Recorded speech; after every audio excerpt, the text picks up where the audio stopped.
Lo que hacemos es poner en marcha el micrófono de Aragón, salir a la calle, y hoy lo hacemos para hablar pues de la que muchos consideran la comida más importante del día, del desayuno. Y lo hacemos porque hemos conocido una encuesta del Ministerio de Sanidad precisamente sobre los hábitos en el desayuno de los españoles. Aproximadamente la mitad de la población desayuna bien en casa antes de salir a trabajar o a la calle. De cualquier modo, hemos salido a la calle a preguntarles a los aragoneses cómo desayunan. Vamos a ver lo que nos dicen. ¿Tú no desayunas? Ya. Un 21% de los españoles hace precisamente esto, desayunar fuera de casa, y un 6% directamente no desayuna. ¿Y los aragoneses tienen costumbre de desayunar? Vamos a verlo. Un vaso de leche con café y unas galletas o unas pastitas. Pues desayuno, pero no en casa. Siempre en el bar. Sí. ¿Y qué desayuna?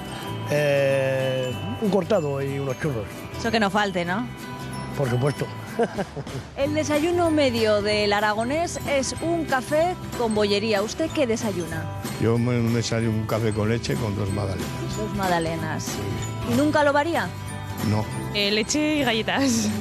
¿Y fruta, zumo? No, porque tampoco no me da tiempo. Nada. Eso es más para el almuerzo luego. Pues el vaso de leche, café y algo de repostería, galletas, magdalenas, etcétera, etcétera. O sea, que usted aún se toma tiempo para desayunar, ¿no? Sí, si no, no soy persona, sí. Pues la verdad que colacao con galletas Y ya está. y ya está. ¿Y la fruta? La fruta para comer y para cenar. ¿Y en tu caso desayunas? No, yo 2 cafés y a la universidad para ir tirando, para despertarme. ¿Y cree que en general cumplimos esto de que el desayuno tiene que ser una comida importante en el día? Para nada, yo soy profesora y veo los alumnos que vienen algunos sin desayunar y que luego aprovechan el recreo. Pero para nada. Según la encuesta nacional de salud, no desayunamos todo lo bien que deberíamos. Doctora Vidal, responsable de la unidad de nutrición y de endocrinología del Hospital Rollo Villanova, ¿cuál debería ser un desayuno completo para una persona normal?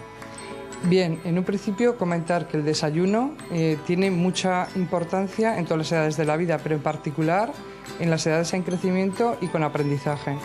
En cuanto a los adultos, también se recomienda el lácteo, la fruta o el zumo, no muy abundante, el pan mejor integral con un poquito de aceite de oliva y el queso fresco o bien el jamón o bien una mermelada así pues suave. Bueno, pues dicho esto, no queda ninguna excusa. Un buen desayuno es lo mejor para empezar con fuerza el día.